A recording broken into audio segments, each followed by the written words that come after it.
Indonesia tanah air beta, pusaka abadi nan jaya. Indonesia sejak dulu kala tetap dipuja-puja bangsa. Assalamualaikum warahmatullahi wabarakatuh. Alhamdulillahirabbil alamin. Wassalatu wassalamu ala asyrofil anbiya'i wal mursalin, amma ba'da. Anak-anakku yang dimuliakan oleh Allah Subhanahu wa taala. Pertemuan kali ini kita sama-sama akan membahas melanjutkan pembahasan dari kemarin, dari pembahasan sebelumnya. Kali ini kita akan coba untuk membahas tentang arti penting Pancasila sebagai dasar negara dan pandangan hidup bangsa. Jadi perlu kita ketahui bersama dalam pembahasan hari ini ada 3 poin yang kita dibahas. Yang pertama adalah proses atau keadaan globalisasi di masyarakat Indonesia yang berkaitan dengan Pancasila. Kemudian yang kedua, bentuk gangguan dan ancaman di era global.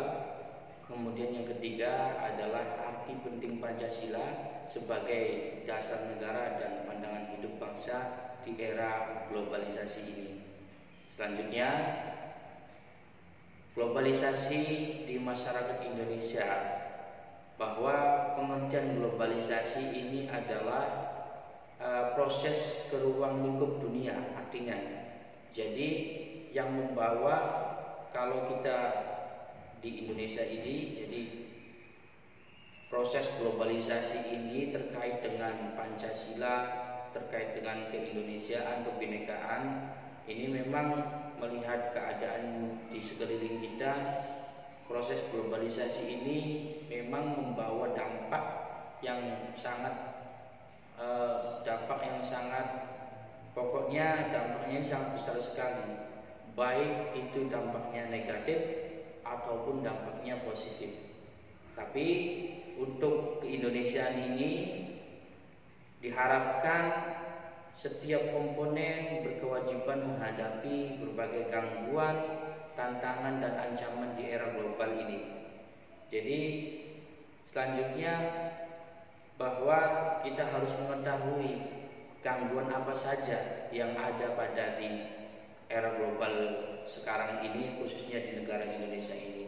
Yang pertama adalah konflik yang terjadi di satu wilayah. Yang kedua adalah lunturnya etika di masyarakat Indonesia akibat adanya global. Jadi etika ini semakin lama semakin memudar.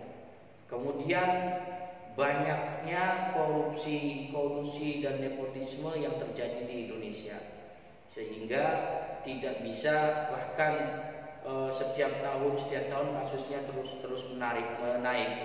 Yang keempat adalah terorisme yang terjadi di Indonesia ini. Yang kelima adalah lunturnya sikap cinta tanah air ya, akibat era global ini, akibat sering main dunia maya, sering melihat dunia luar ya, sehingga mengakibatkan luntur kecintaannya kepada Indonesia. Kemudian yang keenam adalah peredaran dan penyalahgunaan narkoba. Ini marak juga terjadi di Indonesia. Ini adalah tantangan dan gangguan yang ada di Indonesia. Kemudian yang ketujuh, informasi digital yang tidak sesuai dengan budaya negara. Contoh, di dalam internet ada konten-konten yang tidak sesuai dengan budaya Indonesia. Selanjutnya, bahwa ketika kita sudah mengetahui tadi ya, memahami tantangan apa saja, ancaman apa saja yang terjadi di Indonesia, maka dalam hal ini Pancasila lah yang kita harapkan. Kalau kita benar-benar memegang teguh Pancasila ini, maka kita insya Allah Indonesia ini akan aman. Pertama, arti penting Pancasila sebagai dasar negara dan pandangan hidup bangsa adalah membentuk entitas atau identitas atau jati diri bangsa. Nah, agar kekhasan atau jati diri bangsa ini tidak hilang oleh arus budaya asing. Jadi perlu diperhatikan, membentuk identitas Indonesia, budaya Indonesia atau jati diri Indonesia ini tidak boleh hilang. Kalau kita dibentuk negara Indonesia yang dari dulu sistemnya gotong royong, kemudian saling merangkul, ini tidak boleh dihilangkan. Kemudian yang kedua, arti penting dari Pancasila itu sendiri adalah Pancasila ini sebagai hal yang bisa mengatasi pertentangan dan ketegangan sosial. Jadi ketika ada ketegangan sosial, ada terjadi hal sesuatu, maka Pancasila ini sebagai peredah, sebagai penyelesaian masalahnya. Selanjutnya, Pancasila ini memberi arah dan tujuan sekaligus pendorong dalam upaya pencapaian tujuan bangsa. Apa itu tujuan bangsa?